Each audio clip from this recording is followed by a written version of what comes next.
السلام علیکم ورحمۃ اللہ وبرکاتہ۔ بہلول دانہ میں آپ سب کو خوش آمدید۔ جیسا کہ گزشتہ روز میں نے آپ کے ساتھ ایک فقیہ کا اور بہلول کا واقعہ شیئر کیا تھا، اس سے آگے کا سلسلہ بہلول کے بارے میں کچھ یوں شروع ہوتا ہے کہ چند دن نہیں گزرے تھے کہ ہارون نے بہلول کو طلب کیا۔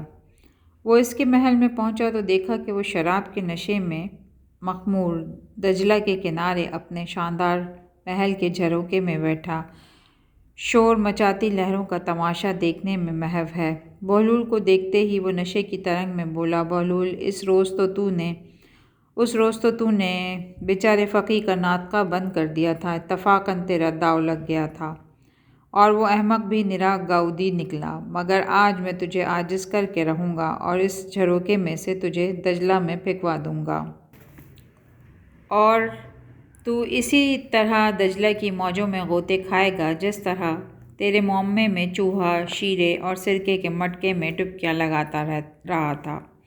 اور اگر میں نے معمہ بوجھ لیا تو؟ بہلول نے کہا، تو پھر 1000 اشرفیاں انعام میں ملیں گی۔ اس نے بڑی شان سے کہا، جناب عالی، مجھے اشرفیوں کی قطعاً کوئی ضرورت نہیں، ہاں میری ایک اور شرط ہے، اگر وہ منظور ہو تو کوئی بات بھی ہے۔ بہلول بولا، بیان کرو۔ ہارون نے حکم دیا، اگر میں اس معمے کا صحیح جواب دیتا ہوں تو اس کے بدلے میں 100 قیدیوں کو رہا کرنا ہوگا، مگر وہ جن کے نام میں بتاؤں گا۔ بہلول نے اپنی شرط پیش کی۔ ہارون ہنسا، یہ بات کی ہے، مگر مجھے منظور ہے۔ پہلے تم معمہ تو بوجھ لو، دیکھو تمہیں غوطے دلانے کے لیے دجلہ کی موجیں کتنی بے قرار ہیں۔ موجوں کی بے قراری کی زبان تو وہی سمجھ سکتے ہیں جو دریاؤں کا رخ موڑ دینے کی طاقت رکھتے ہیں۔ آپ اپنا معمہ پوچھیں، بہلول نے کڑے لہجے میں کہا۔ ہارون گویا ہوا، تو سنو، اگر کسی شخص کے پاس ایک بکری، ایک بھیڑیا اور گھاس کا گٹھا ہے اور وہ چاہتا ہے کہ دریا پار کرے تو اسے کیا طریقہ اختیار کرنا چاہیے کہ نہ بکری گھاس کو کھائے اور نہ بھیڑ بکری کو؟ بہلول نے ایک لمحے کے نہیں سوچا،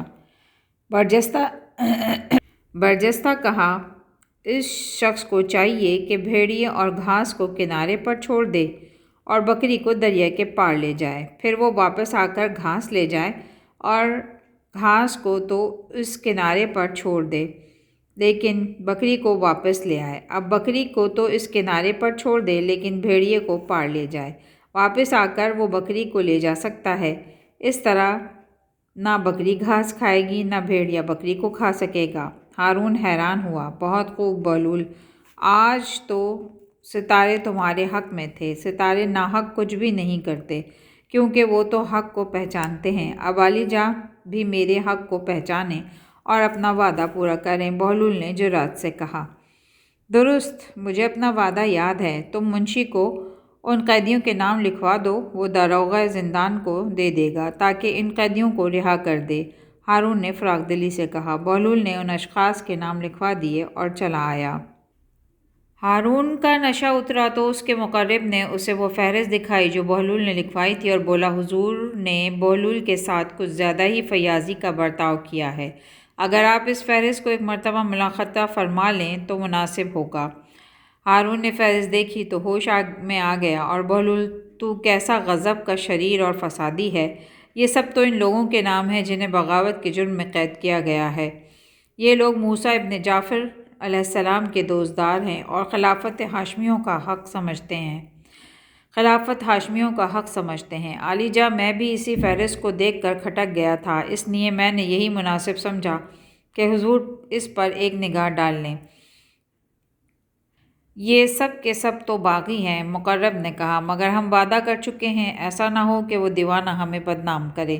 ہارون نے فکر مندی سے کہا، اس میں پریشان ہونے کی ضرورت نہیں حضور، 10 آدمیوں کی رہائی کا حکم صادر فرمائیں جن کا جرم ذرا کم سنگین ہے، 0 ہم 7 خود بڑھا لیں گے، مقرب نے ہوشیاری سے کہا۔ ہارون مسکرایا، اور اس دیوانے کے ساتھ یہی ہونا چاہیے۔ ایک روز بہلول اپنے فقر کی شان میں مست قدم اٹھاتا ہارون کے محل میں پہنچا اور بے باکی سے آگے بڑھتا ہارون کے برابر جا بیٹھا۔ ہارون نے نخوت اور غرور کو اس کی یہ ادا پسند نہیں آئی۔ اس نے سوچا کہ کسی طرح اس کو زج کرے، اس لیے اس سے مخاطب ہو کر بولا، کیوں بہلول، میرے معمے کا جواب دو گے؟ ضرور دوں گا، بشرطے کہ آپ اپنے قول پر پورے اتریں اور پہلے کی طرح وعدہ خلافی نہ کریں۔ بہلول نے واضح کیا، اور تم بھی سن رکھو کہ اگر تم نے میرے معمے کو فوراً حل کر لیا تو تمہارا انعام 1000 اشرفی ہوگا، اور اگر تم جواب نہ دے سکے تو تمہاری داڑھی کی خیر نہیں۔ اسے منوانے اور گدھے کی سواری کرنے کے لیے تیار ہو جاؤ۔ میں نے اشرفیاں کیا کرنی ہیں؟ میری شرط تو کچھ اور ہے، بہلول بولا۔ شرط بیان کی جائے، ہارون نے کہا۔ میری شرط یہ ہے کہ اگر میں معمے کو حل کر لیا تو عالی جاں مکھیوں کو حکم دے دیں کہ وہ مجھے نہ ستایا کریں، مکھیاں مجھے بہت تنگ کرتی ہیں۔ بہلول نے بڑی سنجیدگی سے درخواست کی۔ اہل دربار کے ہونٹوں پر مسکراہٹ آئی، لیکن وہ ہارون کے خوف سے ضبط کر گئے۔ ہارون بغلیں جھانکنے لگا اور اس سے کہنا پڑا، کسی وقت تو تمہاری عقل بالکل ہی خبت ہو جاتی ہے۔ مکھیاں میری مطیع نہیں ہیں جو ان پر حکم چلاؤں۔ افسوس کہ ہمارا بادشاہ مکھیوں کے مقابلے میں بھی عاجز ہے، تو اس کے اقتدار کا کیا فائدہ؟ بہلول نے مزاحیہ لہجے میں کہا۔ درباریوں کی آنکھوں سے حیرت اور ہنسی جھانکنے لگی۔ وہ نظروں ہی نظروں میں بہلول کی اس جرأت کی داد دینے لگے۔ ہارون بھی شرمندہ سا ہو گیا اور اس کے جواب میں کچھ بھی نہیں کہہ سکا۔ تو بہلول نے اس کی خفت مٹانے کو کہا، اچھا، اب میں کوئی شرط نہیں رکھتا اور تمہارے معمے کا جواب دیتا ہوں۔ ہارون نے پوچھا، وہ کون سا درخت ہے جس کی عمر 1 سال ہے؟ اس میں 12 شاخیں ہیں، ہر شاخ پر 30 پتے لگے ہیں، اور ان پتوں کا ایک رخ روشن ہے اور دوسرا تاریک ہے۔ بہلول نے حسب عادت فوراً جواب دیا، یہ درخت مہینہ، دن اور رات کا ہے، اس لیے کہ سال میں 12 مہینے ہوتے ہیں، ہر مہینے میں 30 دن ہوتے ہیں جو آدھے دن ہیں اور آدھے رات ہیں۔ ہارون کو بے ساختہ داد دینی پڑی اور اہل دربار بھی اس کی تعریف کرنے لگے۔ اس کے ساتھ ہی اجازت چاہتی ہوں۔ سبحان اللہ، جزاک اللہ خیرا کثیرا۔